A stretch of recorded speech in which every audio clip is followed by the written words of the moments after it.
chapitre 12, verset 27. Proverbe chapitre 12, verset 27.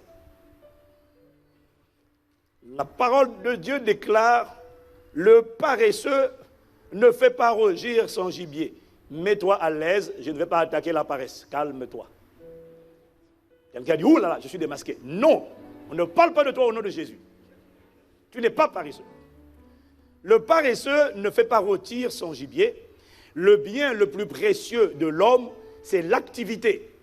La version Louis II dit, le précieux trésor d'un homme, c'est l'activité. Quand ici il parle d'activité, il parle simplement de travail. Dis avec moi, travail. Le travail est décrit ici comme le précieux trésor d'un homme ou encore le bien le plus précieux d'un homme.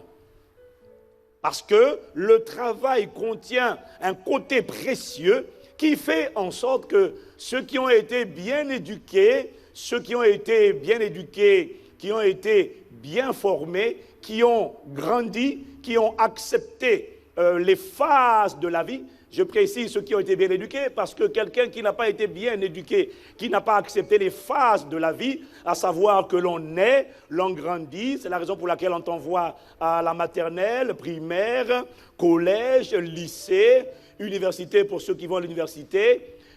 Ça, ce sont les phases de la vie. Mais ces phases de la vie visent un objectif ultime qui est le travail. Dis avec moi, le travail. Donc, le travail contient un côté précieux qui fait en sorte que ceux qui ont été bien éduqués, ceux qui ont grandi, ceux qui sont forts et ceux qui ont mûri, généralement, aspirent un jour à travailler. C'est par le travail que l'homme découvre et déploie toutes les capacités, toutes les grâces que le Créateur a enfouies en lui au commencement. C'est par le travail que l'homme déploie intelligence, sagesse, discernement, puissance, autorité pour dominer la terre, la création. Lorsqu'une personne emploie et déploie son autorité, son intelligence, son courage, sa sagesse, toutes les caractéristiques qu'il a, sa force, ses capacités, ses dons, ses talents pour assujettir, dominer la création, créer, conceptualiser, manager les ressources de la planète, il est en train de travailler. En fait, lorsque Dieu dit à Adam et Ève, soyez féconds, multipliez, remplissez la terre, assujettissez et dominez, Dieu, quand il leur dit ça, il leur dit ni plus ni moins que le mot travailler. Dis avec moi, travaillons. Je n'ai pas entendu. Travailler, ce n'est donc pas s'asseoir le coude sur le bureau et la main sur le menton de manière nonchalante, demandant quelle heure il est. Oh là là, je suis au travail. Et puis on envoie des SMS et des textos. Je suis au travail, vivement, 17h ou 18h, l'heure de la fin. Non, ça ce n'est pas le travail, c'est un boulet auquel tu es assujetti. Dis aïe.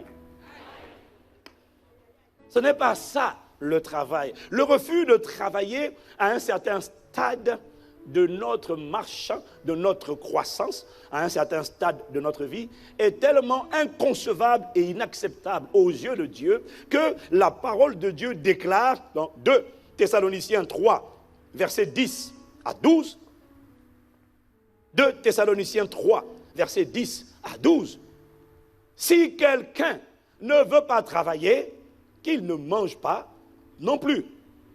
Nous apprenons cependant qu'il y en a parmi vous quelques-uns qui vivent dans le désordre, qui ne travaillent pas, mais qui s'occupent des futilités.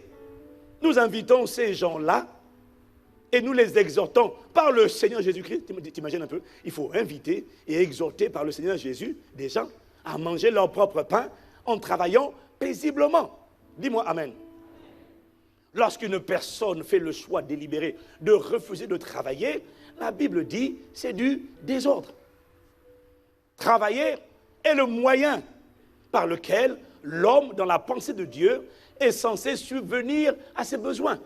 Sauf dans le cas où il est incapable, où il y a un handicap, une incapacité à pourvoir à ses besoins, là, il lui faut de l'assistance. Mais la mendicité n'est pas dans la pensée de Dieu.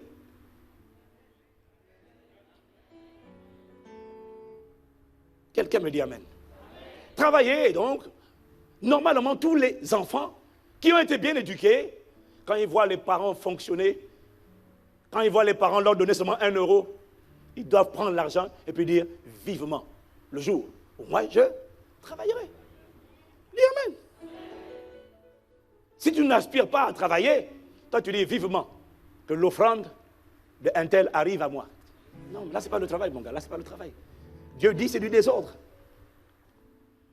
Quelqu'un me dit amen.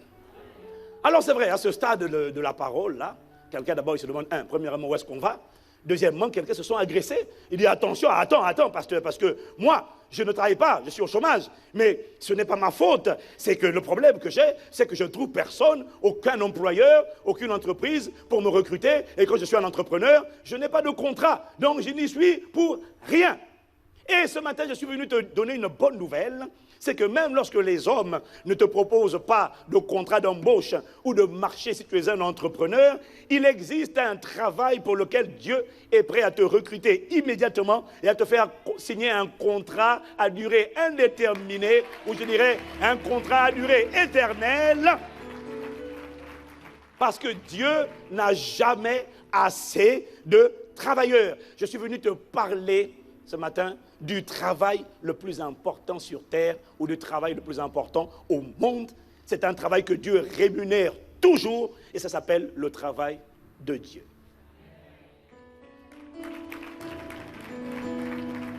Écoute-moi bien. Quel que soit le travail que tu fais aujourd'hui, il existe un travail que tu ne peux pas te permettre d'ignorer. Et c'est le travail de Dieu. La plupart des gouvernements de ce monde, la plupart des États, ont été contraints à cause de la crise de geler les embauches dans plusieurs ministères. Mais il est un gouvernement qui ne connaît absolument aucune crise, donc qui ne gèle pas les embauches, où tout est parfait, où dans son palais la Bible dit tout s'écrit gloire. Il existe un gouvernement qui ne cesse de recruter parce qu'à la vérité, c'est qu'il n'aura jamais assez et suffisamment de travailleurs. Il en prend toujours. Avant de rentrer dans mon message, je voudrais commencer par énoncer 3 vérités simples, fondamentales, mais dont la plupart d'entre nous, nous ne sommes pas conscients. Dis avec moi le travail le plus important sur la terre. Que Dieu m'accorde la grâce de parler comme je dois parler. 3 vérités simples.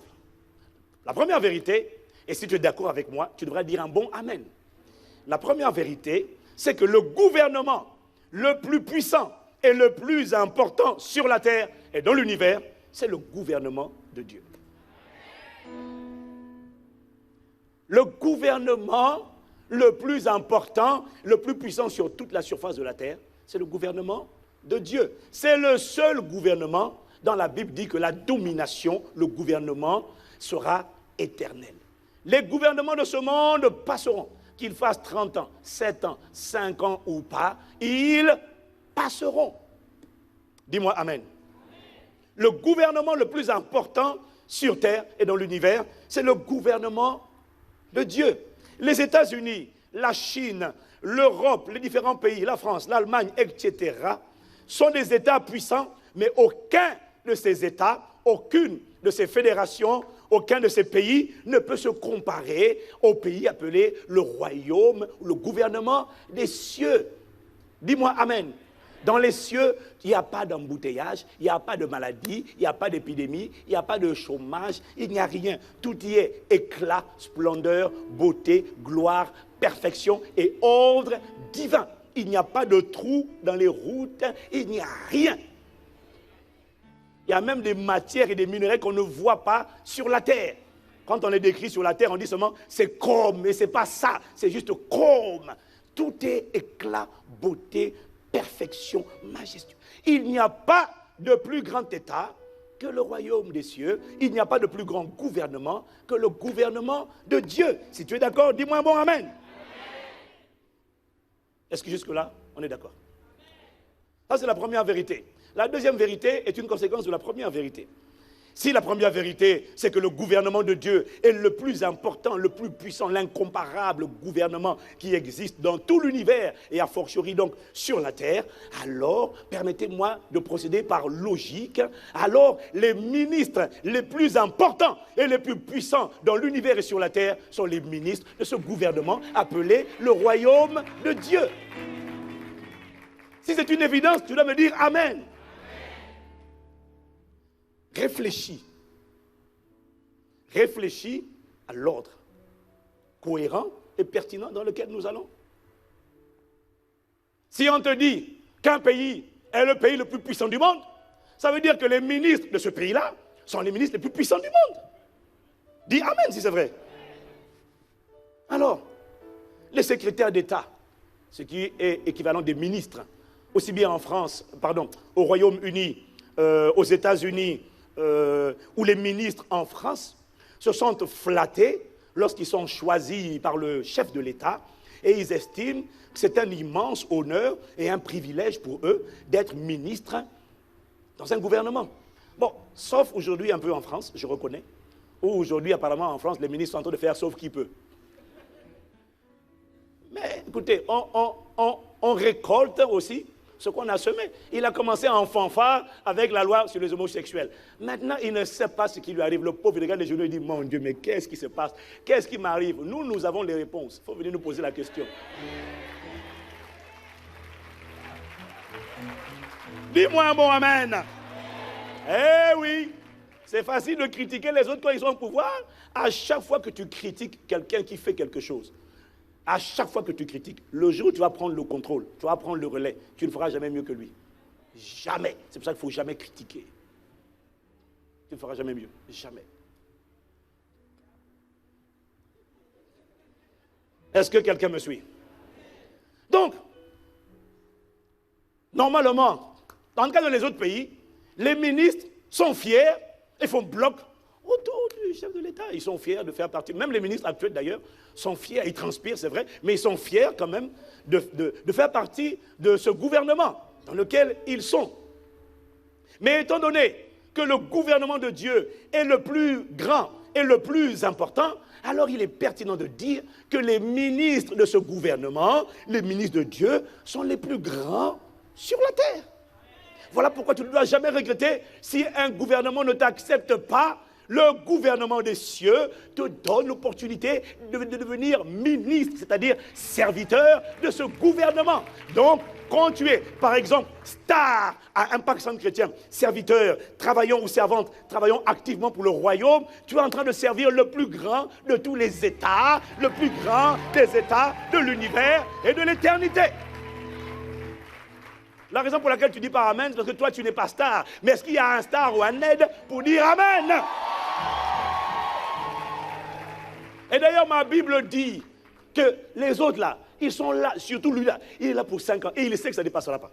Ce gouvernement, 5 ans, c'est après. Mais le gouvernement auquel nous on appartient, la Bible dit, ils régneront, Apocalypse chapitre 5, au verset 10, nous régnerons sur la terre au siècle des siècles. Dis-moi Amen. Je vous laisse vous amuser pendant 5 ans, 7 ans. Nous, c'est pour l'éternité. Oh, mais tu devrais me dire un mot.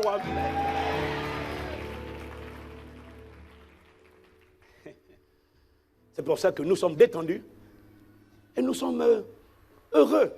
Et parfois, quand on est dans nos voitures, tu as des gyrophares, tu as des voitures qui viennent avec des voitures noires qui disent « C'était le passage, c'était le passage ». Il n'y a pas de problème. Moi, je vous cède le passage. Mais laisse-moi te dire, sur le plan spirituel, tu n'as aucune idée. Tu n'as aucune idée des gyrophares qui accompagnent ma présence quand je me déplace. Tu n'as aucune idée. Tu n'as aucune idée de l'armée, de l'armée royale, les anges, devant, derrière, autour de moi, qu'ils feraient une allée. Parce que la vérité, c'est que, tu vois, les ministres des gouvernements terrestres ont des gardes du corps, mais ça ne les empêche pas les attentats. Écoute la télé, les explosions. Mais la Bible dit que l'ange de l'Éternel campe autour de ceux qui le craignent et les arrache à tout danger. Dis-moi Amen. Avec notre sécurité à nous, ceux qui nous gardent dans le visible et ils nous gardent dans l'invisible. Et ils frayent un chemin. Quand les démons voient, les démons s'écartent et disent attention, il y a un couloir qui est préparé. Il y a un couloir dans lequel ils marchent. Quelqu'un me dit amen. Nous servons le plus grand de tous les gouvernements de l'univers. Et nous régnerons sur la terre au siècle des siècles. Dis-moi amen. Cette parole, le Seigneur me l'a donnée hier et avant-hier. En moi-même, elle m'a fait du bien. Pendant qu'il me parlait, il était en train d'élever mon niveau de fierté de faire ce que je fais. Pas en tant que pasteur, mais en tant que ministre de Dieu. Ministre, c'est diakonoia. Diakonos, ça veut dire serviteur. Si tu sers, tu es un ministre. Dis-moi amen. Tu dois te sentir fier. Pour ce ministère-là, même quand tu es fatigué, continue. Repose-toi, mais remets-toi en selle. Pour ce ministère, sois-toi honoré et privilégié. Les ministres, quand ils sont appelés, on leur demande, on leur dit, on te met au gouvernement, il n'y a pas quelqu'un qui n'est pas honoré, qui n'est pas fier, qui ne se sont pas privilégiés d'avoir été choisis. La Bible dit que tu as été choisi. Dis-moi amen. Donc la vérité numéro 1, c'est que le gouvernement le plus puissant et le plus important sur la terre, c'est le gouvernement de Dieu. La vérité numéro 2, c'est que si la première vérité est vraie, alors la vérité numéro 2, c'est que les ministres les plus importants sur la terre, ce sont les ministres de ce gouvernement appelé le royaume de Dieu. Dis-moi amen. Dis-moi amen. Ce qui nous emmène encore de manière logique et pertinente à la troisième vérité. La troisième vérité, c'est que le travail le plus important sur la terre est le travail confié par le gouvernement le plus important. Si c'est vrai, dis amen. Le travail le plus important, c'est le travail qui est confié par le gouvernement le plus important. Donc, le travail le plus important sur la terre, c'est le travail de Dieu. Le mot travail, c'est le mot grec ergon, E-R-G-O-N, et c'est le même mot qui est traduit dans les versions françaises par œuvre. Donc, l'œuvre ou le travail le plus important sur la terre, c'est l'œuvre ou le travail de Dieu. Quelqu'un me dit amen. Est-ce que quelqu'un me suit? Donc, le travail le plus important sur la terre, c'est le travail qui est confié par le Saint-Esprit. Quelqu'un dit amen. Alors, voyez-vous, c'est une bonne chose de travailler là où on travaille, dans le monde. Faire ce que tu fais. C'est une bonne chose de travailler en tant qu'infirmier, médecin, technicien, commerçant, commercial, ingénieur, tous les différents métiers. Ce sont des travaux, pluriel de travail. Non mais je sais que tu sais, oh là là. Ce sont des travaux pour lesquels tu es rémunéré par l'entité, l'organisation, l'employeur pour lequel tu travailles. Mais attention, il existe un travail bien plus important et supérieur au travail que tu fais aujourd'hui. Parce que la réalité est qu'il est possible d'être né de nouveau, d'être enfant de Dieu, né de nouveau, de travailler pour un employeur, mais sans jamais travailler le travail de Dieu. Jésus a dit dans Jean 6, au verset 27, « Travaillez », dis avec moi, « Travaillons ». Non, dis avec moi, « Travaillons ». Il dit « Travaillez », non pour la nourriture qui périt, mais pour celle qui subsiste, pour la vie éternelle, et que le Fils de l'homme vous donnera. Quelqu'un me dit amen. Jésus dit « Travaillez », non pour la nourriture qui périt. Ça veut dire, non pour subvenir, parce qu'on travaille pour subvenir aux besoins. Dis amen. Non, dis amen. Travaillez, non pour subvenir aux besoins vitaux ou vitaux de votre corps physique, mais travaillez pour subvenir aux besoins vitaux de votre corps intérieur ou de votre homme intérieur ou de votre esprit. Parce que, de la même manière que ton corps extérieur doit travailler pour subvenir à tes besoins, aux besoins de ton corps physique, l'homme intérieur, l'esprit, a besoin de travailler pour nourrir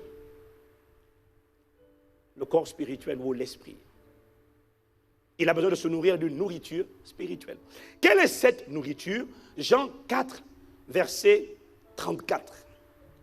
Nous dit, Jésus leur dit, ma nourriture est de faire. Alors, quelle est la nourriture de Dieu, la nourriture de l'homme intérieur? Il dit, ma nourriture est de faire la volonté de celui qui m'a appelé et d'accomplir son œuvre.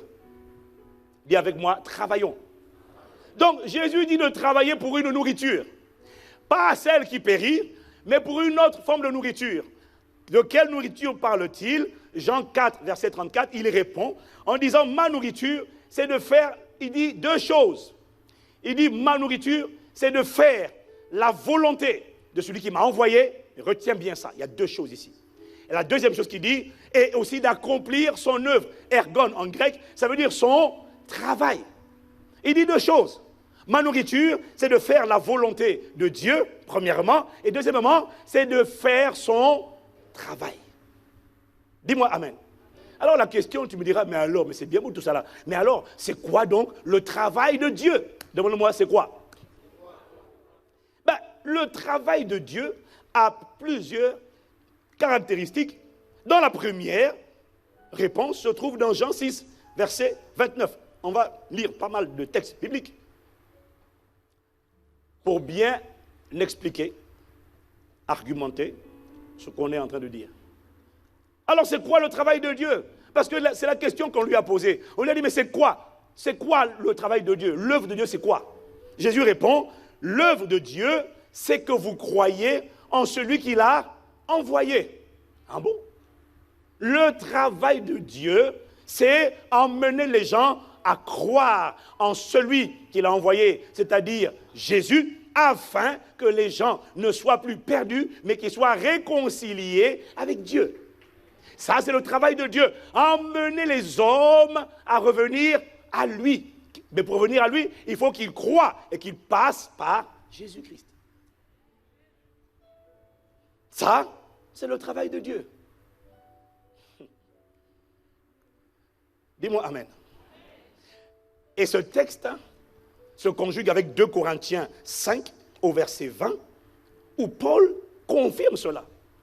Il explique, il dit, nous faisons donc les fonctions d'ambassadeurs pour Christ, comme si Dieu exhortait par nous. Nous vous en supplions, au nom de Christ, soyez réconciliés avec Dieu. Donc, la première caractéristique du travail de Dieu, c'est que vous croyez en celui qui l'a envoyé. Et Paul confirme et dit que nous sommes des ambassadeurs qui sommes là pour aller dire au monde entier, revenez à la maison.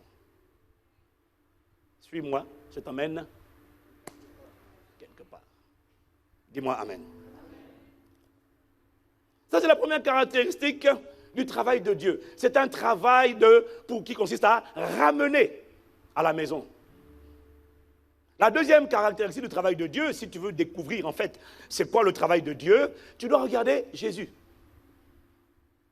Parce que Jésus dit dans Jean 5 au verset 17, mon Père, version Darby, il dit, mon Père travaille. La version du second dit, mon Père agit. Je vous l'ai déjà dit à plusieurs reprises, le mot agir en grec c'est ergon, ça veut dire travail. Dis avec moi travail. Donc Jésus dit quoi? Il dit mon Père travaille jusqu'à présent et moi aussi je travaille. C'est quoi le travail du Père? Pour savoir le travail que le Père est en train de faire, il faut regarder ce que Jésus a fait comme travail. Parce que dans Jean 5 au verset 36, Jean 5, 36, Jésus dit, moi j'ai un témoignage plus grand que celui de Jean, car les œuvres que le Père m'a donné d'accomplir, ou les travaux que le Père m'a donné d'accomplir, Ces travaux même que je fais témoignent de moi que c'est le Père qui m'a envoyé. Autrement dit, pour savoir les œuvres ou le travail du Père, il faut regarder le travail de Jésus. Parce que ce qu'il fait, il dit ici dans Jean 5, 36, qu'en fait ce que Jésus fait, c'est le Père qui est en train de le faire à travers lui et qui lui a demandé de le faire. Dis-moi Amen. Dis-moi Amen. Alors c'est quoi ces travaux que Jésus a fait? Tu lis les évangiles, tu lis son ordre de mission. Luc chapitre 4, verset 18. Luc 4, verset 18. L'Esprit du Seigneur, là il t'annonce le travail. Quand il commence. L'Esprit du Seigneur est sur moi, car il m'a oint pour annoncer une bonne nouvelle aux pauvres, pour guérir les cœurs brisés, pour annoncer aux captifs la délivrance et aux aveugles le recouvrement de la vue, pour publier une année de grâce du Seigneur. Dis-moi Amen. Non, dis-moi Amen. Amen. Ça, c'est le travail de Dieu que Jésus est en train de développer, de détailler. C'est quoi le travail de Dieu manifesté par Jésus? Matthieu chapitre 9, verset 35, Jésus parcourait les villes et les villages, enseignant dans les synagogues, prêchant la bonne nouvelle du royaume de Dieu et guérissant toute maladie et toute infirmité parmi le peuple. Dis à quelqu'un, ça, c'est le travail de Dieu. Est-ce que quelqu'un me suit? Acte 10, verset 38, vous savez comment Dieu a oint d'Esprit Saint et de puissance Jésus de Nazareth qui allait de lieu en lieu faisant le bien et guérissant tous ceux qui sont sous l'emprise du diable, car Dieu était avec lui. Ça, c'est le travail de Dieu. Alors, c'est quoi le travail de Dieu? Le travail de Dieu consiste à ramener les hommes à lui. Et son travail consiste à aller de lieu en lieu en détruisant les œuvres du diable, chassant les démons, guérissant les maladies, restaurant les cœurs brisés. Ça, c'est le travail de Dieu. Amen. Tu vois, tu ne dis pas Amen parce que tu ne comprends pas à quoi ça te sert tout ça. Donc c'est pour ça qu'on va répondre à la question, mais pourquoi est-ce si capital de faire ce travail de Dieu? Demande-moi pourquoi. Oui, tu vois, ton voisin est déjà en train de... Il dit déjà, mais je ne sais pas, on est en train d'aller où là? Attends, on va quelque part. Dis-moi Amen. Pourquoi est-ce si capital, vital, nécessaire de faire le travail de Dieu? Premièrement, parce que c'est le travail de Dieu que Dieu récompensera dans l'éternité. Le travail que tu fais, là où tu bosses, si tu bosses, est déjà rémunéré, récompensé par ton employeur. C'est pour ça que tu as une fiche de paye et tu as un virement sur ton compte.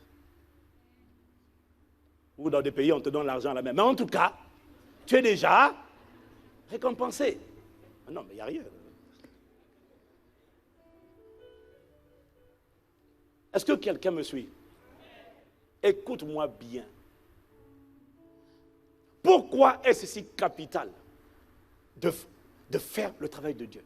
Parce que c'est celui-là que Dieu récompensera dans l'éternité. Ton travail pour ton entreprise est déjà récompensé. Autrement dit, comment peux-tu demander à quelqu'un de récompenser un travail qu'il ne t'a pas dit de faire? Essaie d'aller voir ton employeur et dire, j'ai travaillé pour mon voisin. J'ai fait la plomberie chez lui. Moi, je bosse à la Défense. J'ai fait la plomberie, j'habite à Fontainebleau. Vous devez me payer. Tu dis, mais ça ne va pas, tu es zinzin ou quoi? Comment peux-tu demander à quelqu'un de te payer pour un travail qui n'est pas son travail à lui? Est-ce que quelqu'un me suit? Premièrement, donc, c'est le travail que Dieu récompensera dans l'éternité. C'est le seul travail qui passera l'épreuve du feu au jour du jugement de Christ. Parce que tout travail humain, toute activité humaine qui n'aura pas permis et servi à réconcilier les cœurs des hommes avec Dieu, qui n'aura pas servi par le Saint-Esprit à guérir les cœurs brisés, qui n'aura pas servi à détruire les jougs de Satan sur la vie des gens, qui n'aura pas servi à étendre l'influence du royaume sur la terre, tous ces travaux-là, quand ils passeront par le feu, vont périr dans le feu.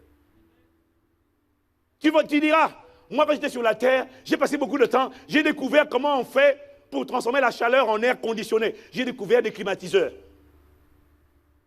Mais à cause de ça, on t'a payé sur la terre. Mais dans l'éternité, au jour du jugement, au jour du tribunal de Christ, le feu, dit la Bible, va éprouver l'œuvre de chacun.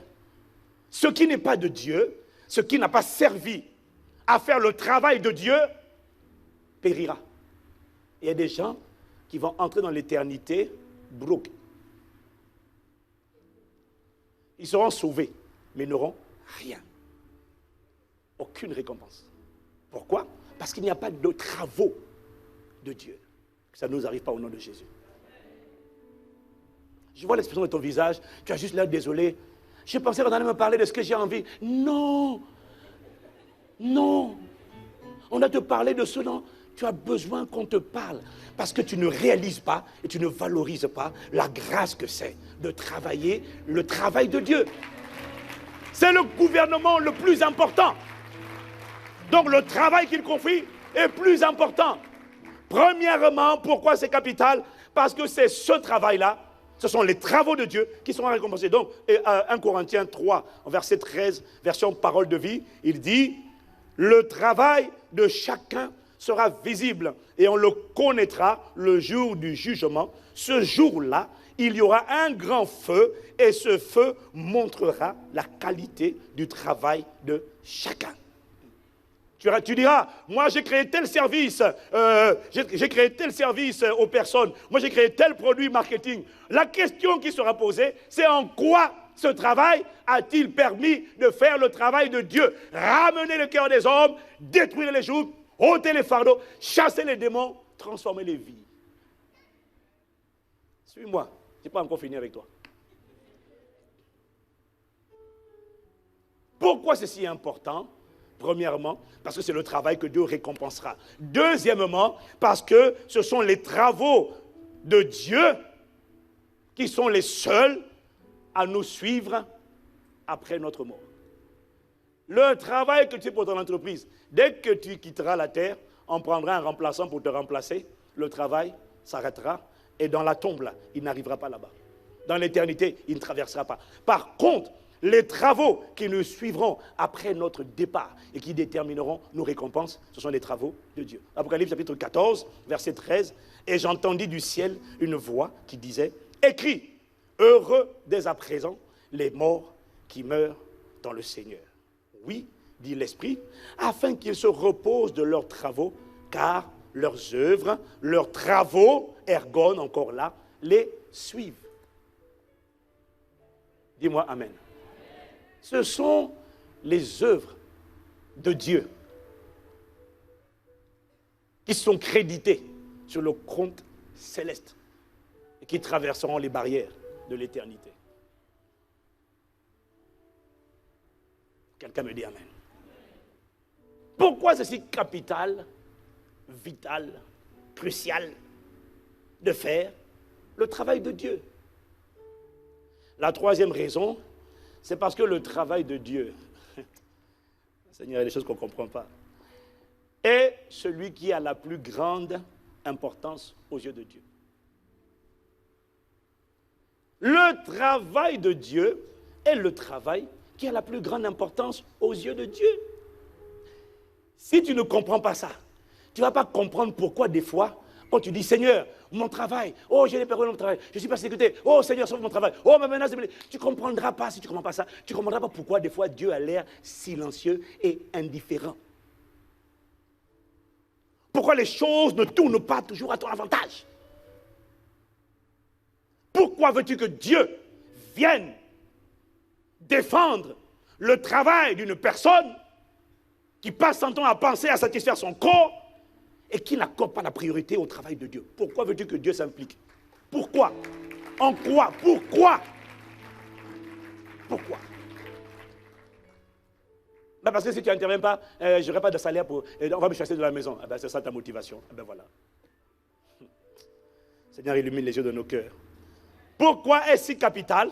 C'est parce que le travail de Dieu est le travail qui a la plus grande importance aux yeux de Dieu. Dieu accorde plus d'importance aux brebis perdues qu'à tous les autres.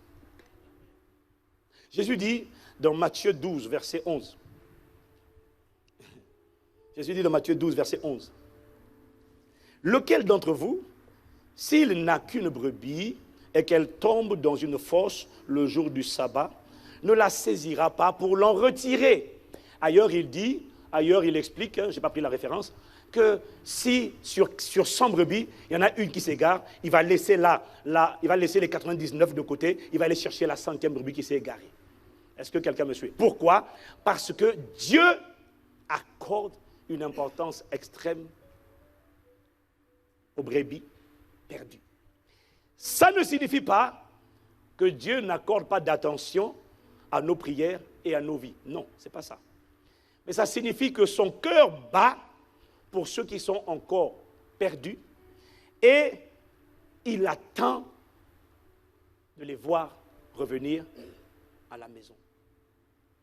Dis-moi amen. J'ai observé ça chez les mères. Parce que les mamans ont un amour naturel. Les femmes, tant qu'elles ne sont pas blessées, quand leur âme est en bon état, une femme n'a pas besoin qu'on lui demande d'aimer. C'est pour ça que la Bible ne dit pas aux femmes d'aimer, mais de se soumettre. Parce que les femmes aiment naturellement. Dis-moi amen. Et une chose que j'ai remarqué chez toutes les mamans, c'est que même quand elles ont 10 enfants, on ne va même pas prendre 5, on va prendre 10.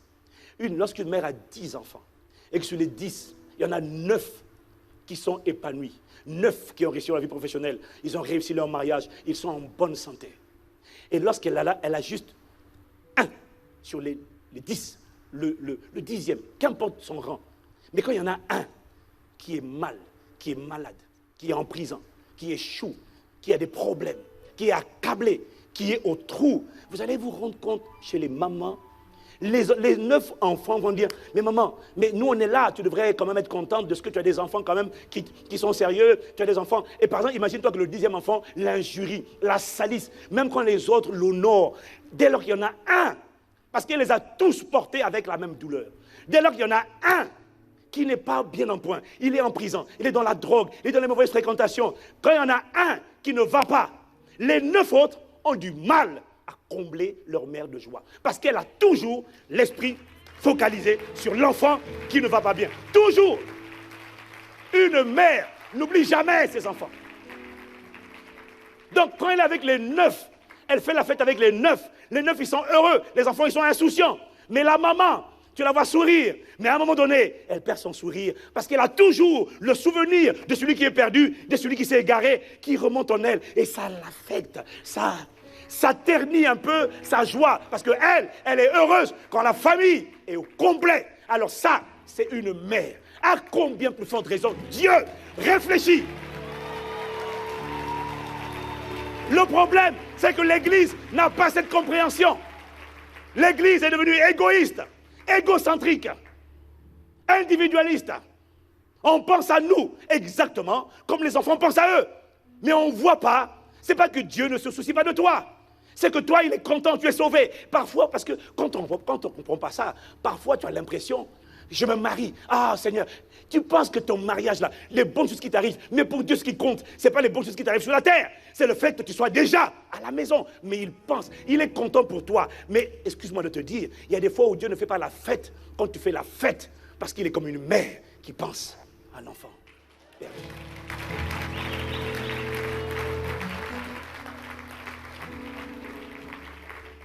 Parce que les enfants sont égoïstes et égocentriques. Et ils pensent, va faire la fête avec moi, alléluia, je joue mon mariage, Dieu est là, la volonté de Dieu. Laisse Dieu tranquille. Tu fatigues, tu embrouilles tout le monde. Je dis ça parce que des fois, on devient tellement centré sur moi, mais qu'on a l'impression Oh, le jour où je me marie là, le ciel est dans la joie. Il n'y a aucun événement au ciel. Parce que le jour où tu t'es marié, non, il y a eu l'événement quand tu es né de nouveau. Le jour où tu t'es marié, il n'y a rien au ciel. Parce que les desseins de Dieu, les cœurs des hommes ne sont pas revenus. Les démons ne sont pas chassés. Les gens ne sont pas guéris. Les vies ne sont pas transformées. Les cœurs brisés ne sont pas restaurés. C'est toi qui fais la fête. Dieu, il fait la fête. Quoi? Quand? Pourquoi? Réfléchis.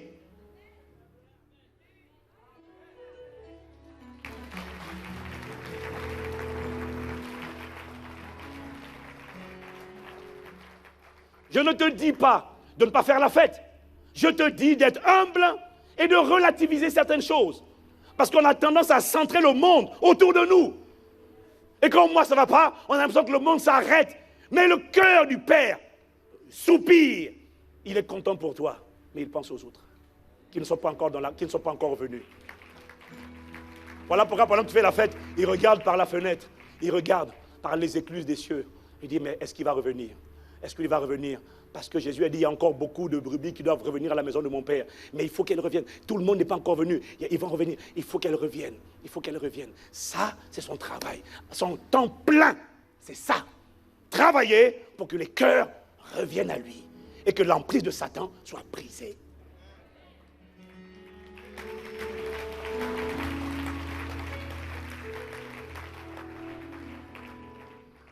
Et c'est parce que le travail de Dieu est plus important pour Dieu dans la perspective de l'éternité que Jésus demande à des professionnels de pêche, donc des pêcheurs de poissons professionnels, d'arrêter la pratique de la pêche professionnelle du poisson en leur disant, venez, suivez-moi, je ferai de vous des pêcheurs d'hommes.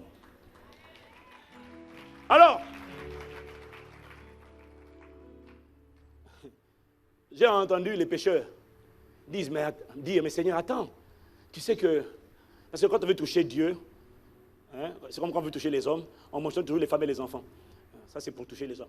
Mais tu sais que le travail qu'on est en train de faire là, la pêche là, ça va permettre de nourrir des femmes et des enfants qui meurent de faim.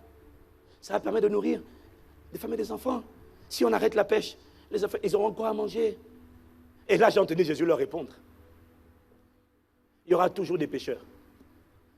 Même si tu ne le fais pas toi, il y a toujours des païens, parce qu'ils doivent manger, qui vont aller faire la pêche à ta place. Mais les païens ne pourront pas me suivre.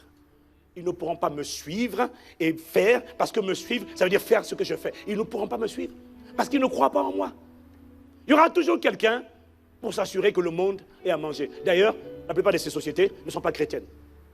Et pourtant, on a à manger dans nos assiettes.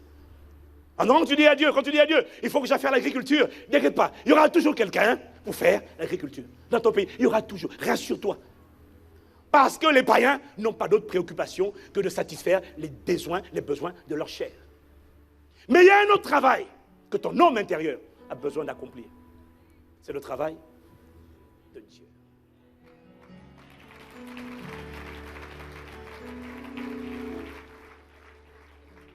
C'est parce que ce travail de Dieu est plus important aux yeux de Dieu que Jésus dit quelque chose de terrible à un homme riche, un jeune homme riche qui a toujours obéi depuis sa vie, depuis sa naissance, à la loi de Moïse. Lisons ensemble Marc chapitre 10, versets 17 à 21. Je n'avais jamais compris ce passage-là, comme il me l'a expliqué hier. Je n'avais jamais compris ça. Je ne l'avais jamais lu de cette manière. Quoi, le Saint-Esprit nous apprend, nous instruit tous les jours. Marc 10, versets 17 à 21. Comme Jésus se mettait en chemin, un homme accourut et se jetant à genoux devant lui, voilà quelqu'un qui avait la bonne attitude. Il était bien éduqué. Ce n'était pas un de ces pharisiens querelleurs. Non, lui, il était différent. Dis Amen. Un homme accourut et se jetant à ses pieds devant lui. Bon maître, lui demanda-t-il, que dois-je faire pour hériter la vie éternelle? Jésus lui dit, pourquoi m'appelles-tu bon? Il n'y a de bon que Dieu seul. Tu veux la réponse? Tu connais les commandements? Tu ne commettras point d'adultère. Tu ne tueras point. Tu ne déroberas point, donc tu ne voleras point. Tu ne diras point de faux témoignages.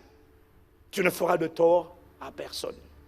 Honore ton père et ta mère. Et lui répondit, Maître, j'ai observé toutes ces choses dès ma jeunesse.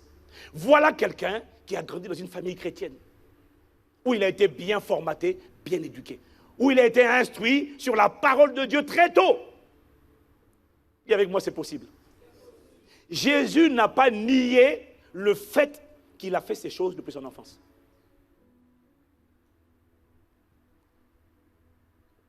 Mais Jésus, l'ayant regardé, la Bible dit, il l'aima. Il ne lui a pas reproché quoi que ce soit. Il l'aima.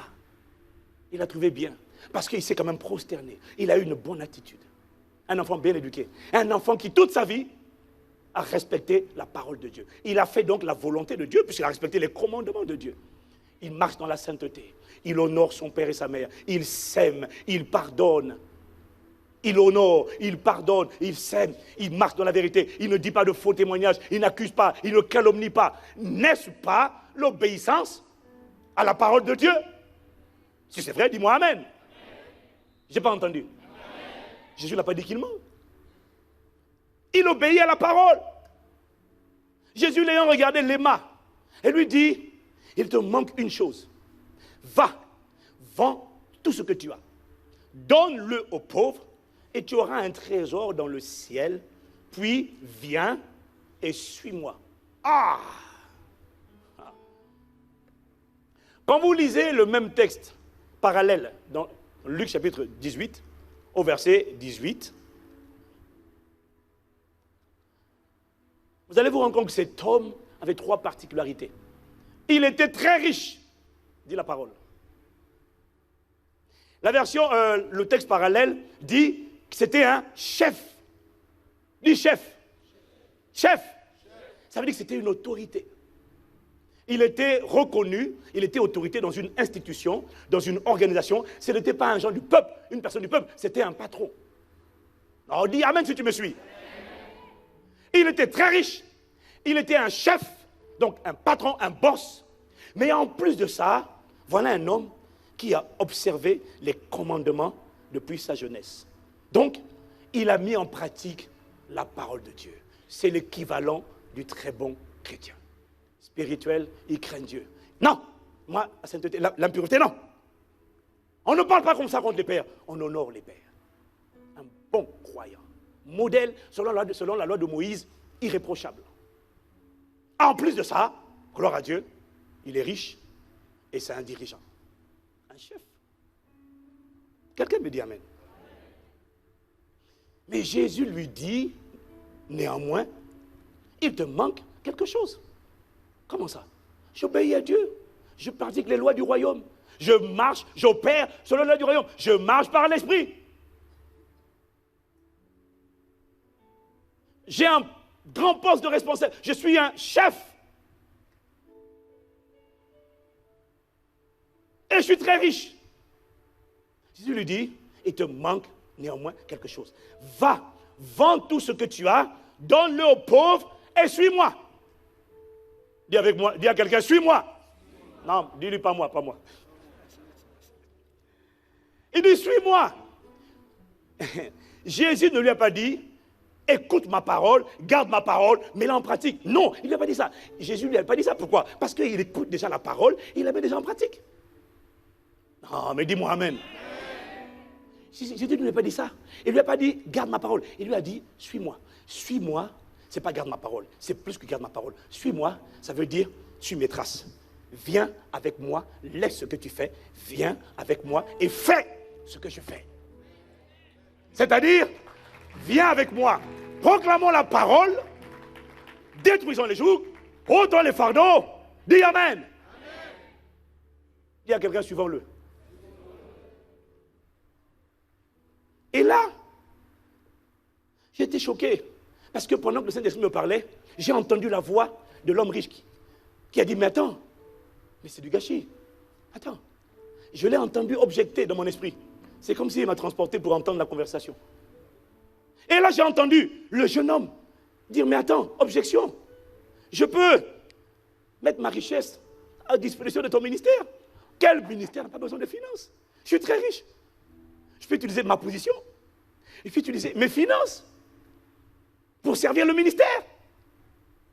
Pourquoi tout vendre? Donner aux pauvres. Jésus ne lui demande même pas de tout vendre et de donner à Jésus. Il dit, vends tout, donne aux pauvres. Oh! Moi, je m'attendais à ce que tu lui fais une offrande à l'église. Il dit, non, donne ça aux pauvres. Est-ce que quelqu'un me suit?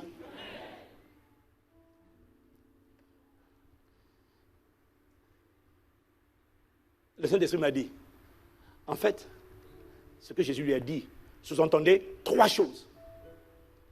La première chose, c'est comme si... Et vous voyez, ce que l'homme riche a dit là, c'est l'excuse des gens riches, des gens qui ont beaucoup de travail, sont busy. Tu ne me vois pas souvent parce que je travaille. Mais rassure-toi, je suis là pour soutenir l'œuvre. Combien de gens ne veulent pas faire le travail de Dieu? Et l'excuse qu'ils donnent, c'est comme l'homme riche. Non, mais en fait, je peux mettre ma richesse à contribution. Ça serait une bénédiction pour l'église. 1 million d'euros, 1000 piliers, 1 million. Moi, je donne pour 1000 personnes. Jésus lui dit, va, tout ce que tu as, vends-le. Donne pas à moi, donne aux pauvres, viens et suis-moi. Sous-entendu, point numéro 1, j'ai plus besoin de travailleurs que de ton argent.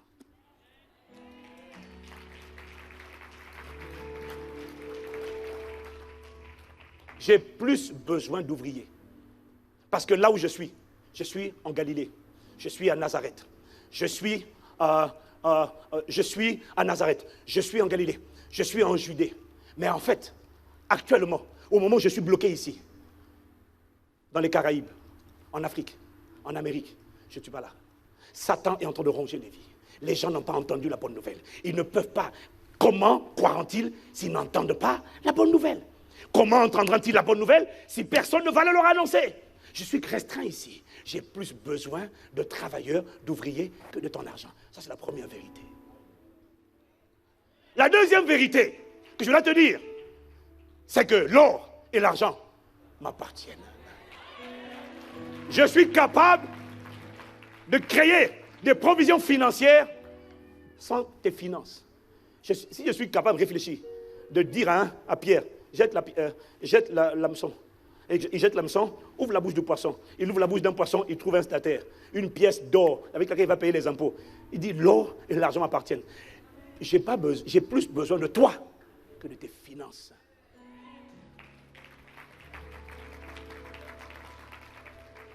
Troisième sous-entendu, le travail. Si je te dis, écoute-moi, Jésus est sérieux. S'il te dit, viens, suis-moi, ça veut dire que ce que je te demande de m'accompagner à faire est plus important que ce que tu fais. Oui, mais je suis chef. J'ai un poste de responsabilité. Si je te dis, viens, suis-moi, fais le travail de Dieu avec moi, ça veut dire le travail que je te propose de faire est supérieur et au-dessus de ce travail que tu fais, quelle qu'en soit la fonction, quel qu'en soit le titre. Ce n'est pas au-dessus du travail de Dieu. Parce que le travail de Dieu, c'est le travail du plus grand gouvernement de l'univers. C'est un privilège. Dis-moi amen. Et la vérité, c'est que le jeune homme riche n'avait pas compris. Il n'a pas compris. Il n'avait pas compris. Quand Jésus dit, va, vends tout ce que tu as, donne-le aux pauvres. Vous voyez, dans notre théologie traditionnelle, on a cru que Jésus voulait que le gars devienne pauvre, broke et mendiant. Et à l'époque, c'est ça que je pensais, moi aussi. Jusqu'à ce que le Saint-Esprit vienne m'éclairer et me dire qu'il ne peut pas se contredire. Comment veux-tu qu'il dise qu'il s'est fait pauvre volontairement, du riche qu'il était à la croix, afin que par sa pauvreté, tu sois enrichi? Comment peut-il dire ça et vouloir en même temps que tu sois pauvre? Ça n'a aucun sens. Ça n'a aucun sens. Alors que la parole déclare dans le Proverbe 19, au verset 17, celui qui a pitié du pauvre prête à l'Éternel qui lui rendra selon ses œuvres. C'est ce qui est écrit dans la parole. Quand quelqu'un donne à un pauvre, ça lui reviendra Toujours. Ça, c'est la première chose qu'il n'a pas compris. La deuxième chose, tu vois dans Luc chapitre 22, au verset 35, Dieu ne peut pas t'envoyer et tu manques de quelque chose. Tu vois, les gens pensaient que Jésus voulait qu'il devienne pauvre. Il a posé la question aux disciples. Quand je vous ai envoyé sans bourse, sans sac, je vous ai dit, allez comme ça. Dites-moi les gars, est-ce que vous avez manqué de quelque chose? Tous, ils ont dit, non. Tu ne peux pas manquer lorsque c'est Dieu qui t'envoie faire son travail. Si un employeur te paye, et ce qu'ils ne savaient pas, ils ne savaient pas, Marc chapitre 10, verset 29 à 30, Jésus dit, celui qui aura à cause de moi et de la bonne nouvelle, à cause de moi et de la bonne nouvelle, aura quitté sa maison, ses parents, son frère, ses frères, ses sœurs, et ses biens, et ses richesses, il dit, il récoltera au centuple dans ce siècle-ci. En fait, ce que le jeune homme riche n'a pas compris, c'est que Jésus voulait, il dit, ne vous amassez pas des trésors sur la terre, mais amassez-vous des trésors. Il n'a pas dit pour les cieux, il a dit dans les cieux. En fait, ce que Jésus voulait le pousser à faire, c'était semer une semence extraordinaire afin de récolter, pas un, pas deux, mais au centuple. Il aurait été 100 fois plus riche qu'il ne l'était.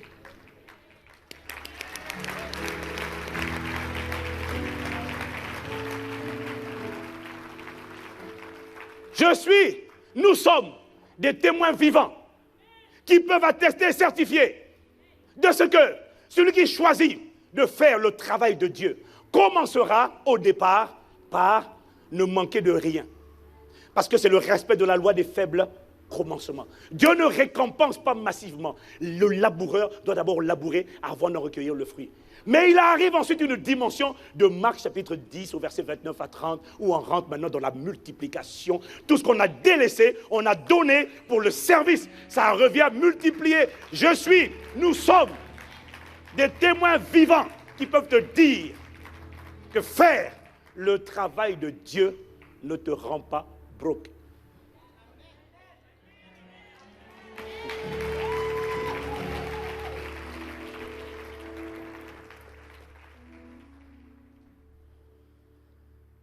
Quelqu'un me dit amen. Voyez-vous, cette histoire du jeune homme riche nous prouve qu'on peut pratiquer, mettre en pratique la parole de Dieu. Honore, aime, pardonne, sème, etc. Mais tant qu'on ne le suit pas, tant qu'on ne suit pas Jésus pour faire le travail qu'il faisait hier et qu'il fait encore aujourd'hui par le Saint-Esprit, ramener les cœurs des hommes à Dieu, détruire les jougs, guérir les cœurs brisés. Tant qu'on ne le fait pas, on peut mettre en pratique la parole de Dieu, travailler dans le monde, mais on n'est pas en train de faire le vrai travail, c'est-à-dire le travail de Dieu. Alors quand il me l'a dit, ça m'a intrigué. Et j'ai posé la question au Seigneur, mais attends, parce que là, honnêtement, c'est un peu flou dans ma tête maintenant. Qu'est-ce que tu es en train de dire là? Tu veux dire quoi? Que tout le monde est appelé à devenir pasteur, prophète, docteur, évangéliste et apôtre? Qu'est-ce que tu es en train de dire? C'est ce que ça veut dire? Il m'a dit non. Il m'a dit non. Mais tout le monde. Parce que les pasteurs, c'est sur le pupitre. Ils prêchent aux foules. Il m'a dit non. Parce que ça, ce sont les dons du Fils. Tout le monde n'est pas docteur, tout le monde n'est pas apôtre, tout le monde n'est pas appelé à être pasteur. Mais tout le monde, sans exception, est appelé à être un messager de bonnes nouvelles. Tout le monde est appelé à être un prédicateur dans son environnement, là où il travaille, à la maison, dans sa famille, dans son foyer, à l'extérieur, dans la rue. Tout le monde peut annoncer et est appelé à annoncer la bonne nouvelle. Tous. Voilà pourquoi il a dit, allez et faites de toutes les nations des disciples. Tout le monde est amené et appelé à chasser les démons, détruire les jougs du diable, ôter les fardeaux, guérir les cœurs brisés. Voilà pourquoi il a dit dans Marc 16, verset 17, voici les miracles qui accompagneront tous ceux qui auront cru. Dis avec moi tous. Tous sont appelés à faire le travail de Dieu. Tous. Et il m'a dit dans les prochains mois, je veux que tu lèves une armée de travailleurs. Je lui ai dit, oui Seigneur, Impact Centre Chrétien sera une plateforme qui va engendrer des dizaines, voire des centaines de milliers de travailleurs pour ta gloire. Des gens qui travaillent dans le monde, mais qui en même temps travaillent. En fait, ils ont deux travaux. Bon, on va dire deux travaux. Travaux là, ça me gêne. Ils ont deux travaux. Mais ils ne parlaient pas d'aller dans ton entreprise. Et puis après, tu fais un deuxième boulot dans une autre entreprise. Non, deux travails. Un travail pour le corps physique et un autre travail pour le corps spirituel. Deux travails. Dis-moi amen.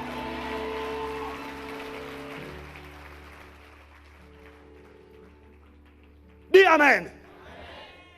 Parce qu'il m'a dit, faute de quoi? Ton homme intérieur, l'esprit,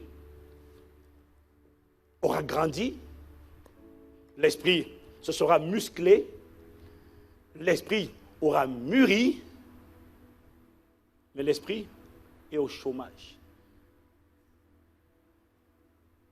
Parce qu'il ne fait pas le travail de Dieu.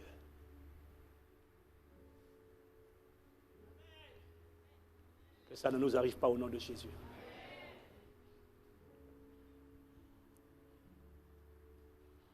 Alors, Dieu ne te demande pas de démissionner de ce que tu fais. Non. Dieu ne te demande pas de démissionner du travail que tu fais. Quoique. Mais ce n'est pas utile tout de suite. Parce que Jésus a commencé comme charpentier. Mais en même temps, il faisait le travail de son Père. Paul était monteur de tente. En même temps, il faisait le travail de Dieu. David était roi sur Israël. En même temps, il faisait le travail de Dieu. Il a ramené les cœurs des Israélites à Dieu.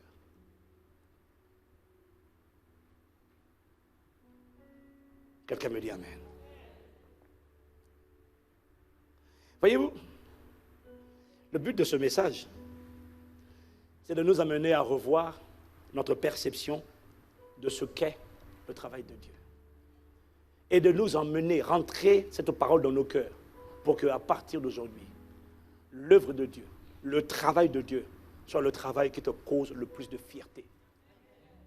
Plus jamais on veut t'entendre nous dire, ah, je suis fier, j'ai été recruté chez telle société, tel recruté, je travaille dans telle grosse boîte. Oh, tu sais, on n'en a rien à faire. Ton travail était un travail inférieur. Parce que la vérité a dit quelqu'un, je suis d'accord, celui qui ne sert pas Dieu, sert obligatoirement quelqu'un d'inférieur à Dieu. Celui qui ne travaille pas le travail de Dieu, travaille un travail d'une valeur moindre que le travail de Dieu.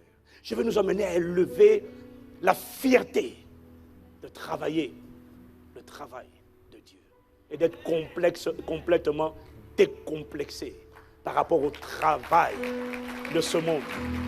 Tu peux acclamer mieux que ça, mieux que ça, mieux que ça.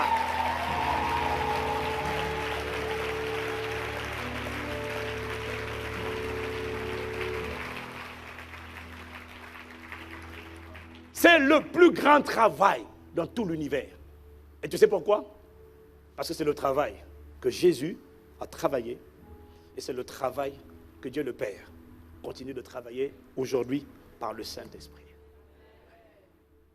Donc, celui qui ramène les cœurs à Dieu, celui qui contribue à guérir les cœurs brisés, celui qui contribue à détruire les œuvres du diable. On ne te demande pas de le faire maintenant. Cette parole est bonne pour tout le monde. Mais elle n'est pas appropriée aujourd'hui pour tout le monde. Parce que certains sont encore bébés spirituels. Mais ça ne t'empêche pas de témoigner quand même. Dis amen. Mais pour aller chasser les démons, on va d'abord attendre. On va s'assurer que l'amertume est sortie de ton cœur. Parce que sinon, tu seras une porte d'entrée. Parce que chaque fois que tu chasses un démon, il y aura toujours des représailles. Et les gens qui souffrent des représailles, ce sont des gens qui ont des portes ouvertes à l'intérieur d'eux. Mais le but de Dieu, c'est que tous doivent parvenir à cette dimension où ramener les âmes à la maison devient notre priorité. Quand tu fais ça, tu es en train de faire le travail. Le véritable travail, le plus grand et le plus magnifique des travails du monde.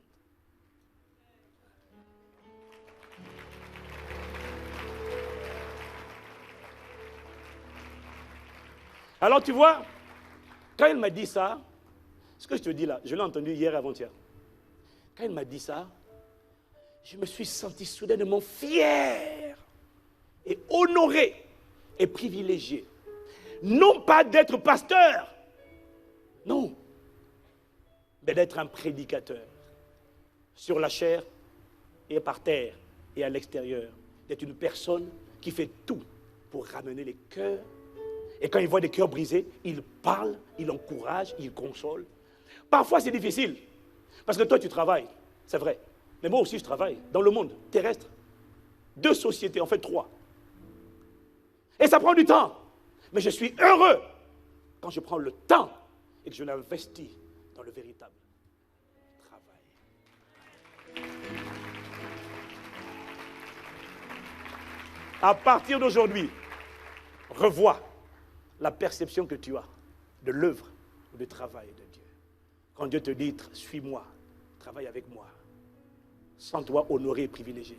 J'ai décidé que si quelqu'un, pour servir Dieu, pour travailler avec Dieu, fait les caprices, je vais l'écarter immédiatement parce qu'il ne réalise pas que ce qu'on est en train de faire, on est en train de faire quelque chose dans le résultat. Ne s'arrête pas à la mort. Il traverse les frontières et du cimetière et de la mort et il va dans l'éternité. Et nous serons récompensés. Dès maintenant et dans l'éternité.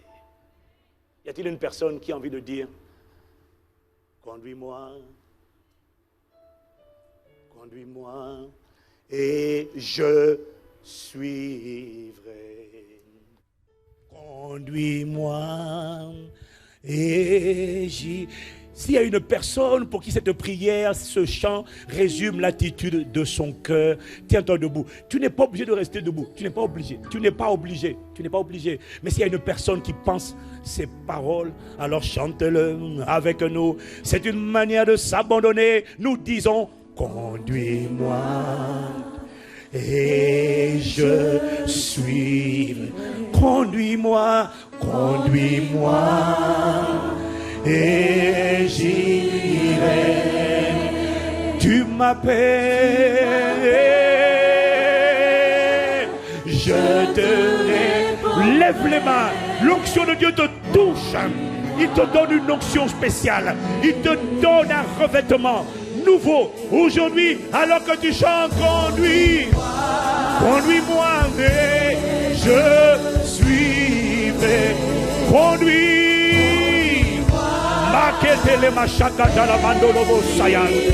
Moi aussi je suis appelé. Tu m'appelles. Je dis me voici. Conduis-moi. Conduis-moi, conduis-moi, conduis. Je veux faire le bon choix, le véritable travail. Aide-moi à faire ta volonté et accomplir ton œuvre. Conduis-moi. Tu m'appelles. Je te répondrai. Je dis, me voici. Conduis-moi. Tu m'appelles. Je te répondrai.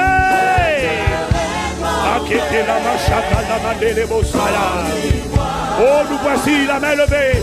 Nous voici la main levée. Tu m'appelles, tu m'appelles.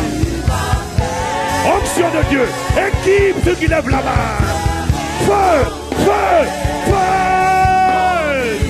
Hardiesse, audace, capacité de témoigner. Courage, force, puissance. J'accepte de faire ta volonté. Et j'accepte de faire le travail. Équipe-nous. Onction de Dieu. Tu m'appelles, tu m'appelles. Onction saisie. Onction réveille. Équipe-nous. Lève les deux mains. Feu. Embrasse. Mandele Kamarobo Saka. Rekele Macha. Reketanama. Il veut des travailleurs. Il veut des travailleurs. Suis-moi. Quel que soit ce que tu fais dans le monde, tu peux faire l'œuvre de Dieu. Et il te récompensera dès maintenant au centuple. Tout ce que tu auras laissé, tu le retrouveras. Tu m'appelles. Allez, Kamandalabosa, Reketa, Chakadalamo, Reketa la Massé, Rikadala, Mandelebosa, Kalamande, Rikamandolobosa. Tu m'appelles.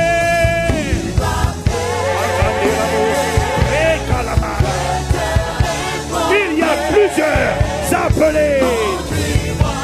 Tous ne sont pas pasteurs, tous ne sont pas apôtres, mais tous sont des messagers de bonnes nouvelles. Mais tous travaillent dans le ministère de la réconciliation. C'est la priorité du Père, c'est le cœur du Père. Tu ne peux pas rester là où tu es. Il veut que sa maison s'agrandisse. Je dis, me voici, comme Ésaïe. Alors que la voix du trône dit, qui enverra-t-on? Qui marchera pour nous? Tu m'appelles. Je dis, viens, je suis là, sers-toi de moi, prédicateur de la bonne nouvelle. Andelebocha, destructeur des jougs, auteur des fardeaux, guérisseur des âmes. C'est le travail de Dieu. La baguette de la mort, raquette à la macha. Oh, oh, tu m'appelles, je suis là. Utilise-moi. Sers-toi de moi. Je suis candidat. Si le monde ne veut pas t'embaucher, Dieu t'embauche, il te recrute. Commence maintenant, commence. Et la provision viendra. Il n'est le débiteur de personne. Non, Dieu est un employeur. Tu m'appelles. Il cherche des travailleurs. Conduis. Allez, Kamandaya. Tu m'appelles. Rekelebosa. Rekalhandelebo. Makalebosa. Reketelama. Rokosa. Ikamandelebosa. Tu m'appelles.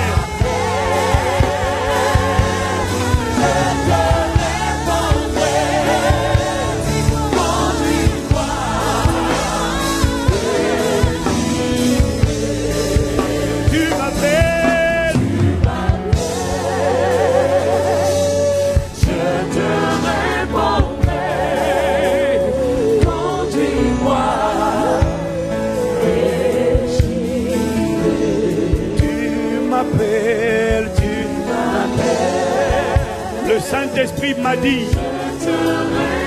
de mettre en place une plateforme, une école nouvelle appelée Pilier d'Église. Elle n'est pas pour tout le monde, mais chacun aura le droit d'envoyer son CV. Pas un CV professionnel, mais un CV spirituel, où on va regarder le niveau de croissance, le niveau de force spirituelle, le niveau de maturité. Il m'a dit, j'en appelle, j'en susciterai des dizaines de milliers à travers un pacte sans chrétien. Et ces gens, ceux qui honorent mon travail, je les enverrai dans leurs entreprises. Il y en a que j'emmènerai à temps plein. J'utiliserai, j'emploierai ceux qui accepteront de me suivre dans les ruelles, dans les rues, dans les maisons. J'appelle un peuple à détruire les œuvres du diable. Tu les formeras, tu les enseigneras, afin que je les équipe et que je les envoie. Il a dit, la moisson est grande, mais il n'y a pas assez de travailleurs. Il y a des besoins aux Antilles, il y a des besoins en Afrique, il y a des besoins en Europe, il y a des besoins en Asie, il y a des besoins au Moyen-Orient, il y a des besoins au Proche-Orient. Il n'y en a pas assez. J'ai beaucoup de gens qui travaillent pour leur corps physique, mais j'ai peu de gens qui travaillent pour le corps spirituel. Beaucoup sont spirituellement au chômage, alors qu'ils devraient y aller. Ils ont entendu, ils devraient me suivre. J'ai dit, va, allez, faites de toutes les nations. Qui enverra? Qui enverrai-je? Qui enverrons-nous? Qui marchera pour nous? Qui valorisera le travail de Dieu? Qui reconnaîtra que mon travail est au-dessus de tout ce que tu fais, de ta position, directeur, président, chef, ministre, qu'importe, mon travail est au-dessus. C'est le plus grand, le plus magnifique, le plus merveilleux des gouvernements de la terre et de l'univers. Qui répondra? Qui enverrai-je? Tu m'appelles. Je lève les mains.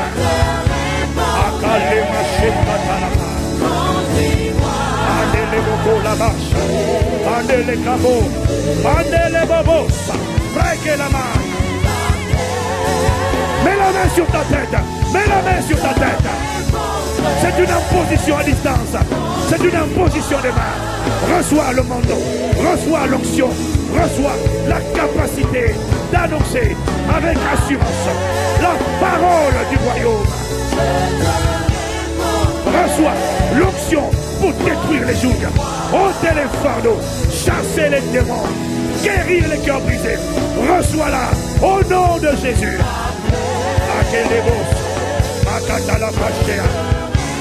Un feu de saisie, un feu du sommet de la tête à la plante des pieds. Visite, baptise,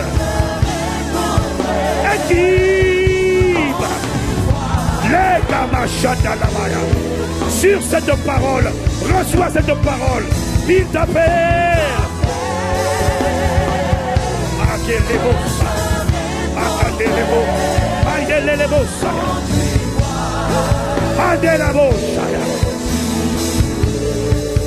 Tu m'appelles.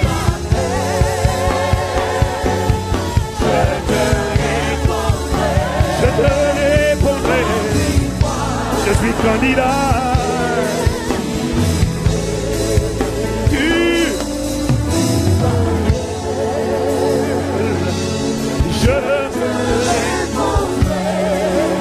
Je suis candidat. À partir d'aujourd'hui, je déclare et je décrète une force nouvelle, une audace nouvelle, un courage nouveau, une puissance nouvelle. Elle vient sur toi, le Saint-Esprit, parce que tu as accepté d'être travailleur de Dieu. Personne ne te résistera. Aucun démon de l'enfer ne te résistera. Et tu seras un agent qui agrandira la famille de Dieu, agrandira la famille Impact Centre Chrétien. La moisson est grande. Où sont les ouvriers? Où sont les travailleurs? Plus d'excuses. Ton travail, Dieu n'est pas impressionné ni par ton travail. L'homme riche était un chef, un directeur, un CEO. Jésus n'est pas impressionné par ta fortune. Il n'est pas impressionné par ta position. Il lui suit moi.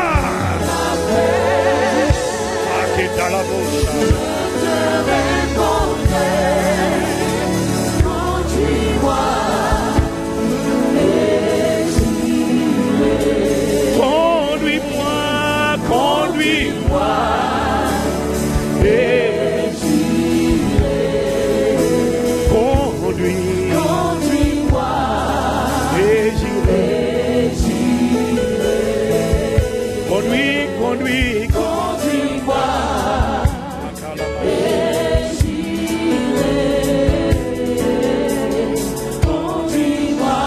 Merci, Père. Merci pour le plus grand privilège, le grand honneur, le plus grand poste que tu puisses offrir. Ministre, serviteur du gouvernement supérieur, du gouvernement au-dessus. Aujourd'hui, notre fierté, la fierté d'appartenir, la fierté de servir. Si tu ne sers pas, je te supplie pour toi-même de rejoindre rapidement les rangs de ceux qui ont choisi de servir le plus magnifique, glorieux, merveilleux des gouvernements de l'univers et de l'éternité, le gouvernement de Dieu. Conduis.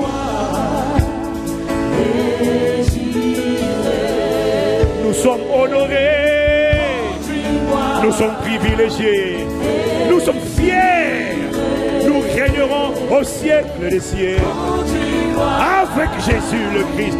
Wow! Fiers de travailler avec Dieu.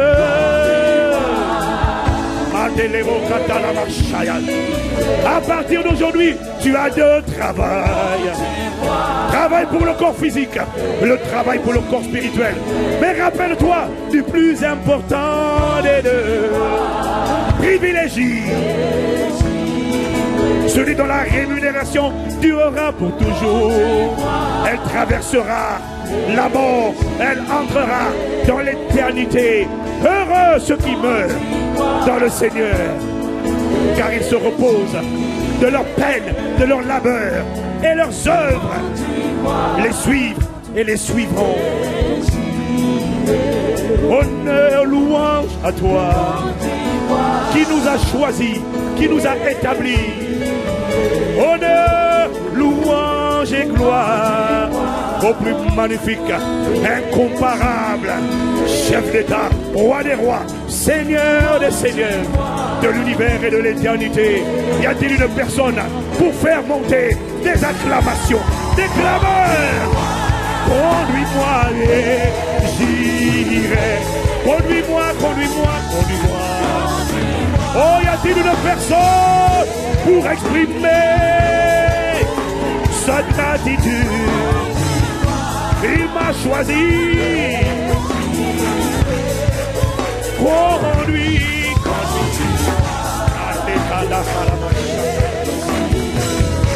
Une onction nouvelle est sur toi maintenant. Un courage nouveau. Tu parleras et les démons obéiront au nom de Jésus.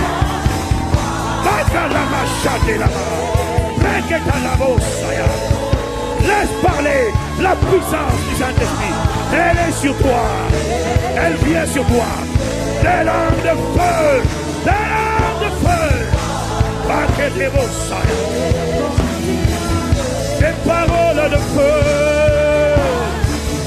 sortiront de ta bouche pour ramener les âmes. Des paroles de feu.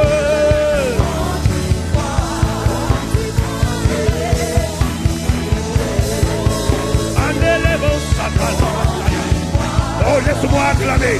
Laisse-moi acclamer. Laisse-moi acclamer.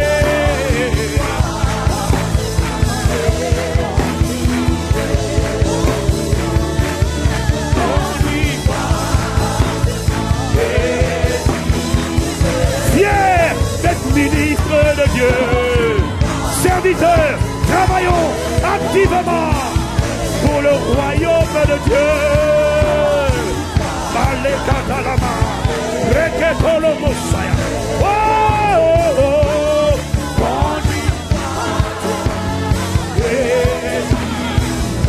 Adelelebosakalama, reketalama, mandelebo.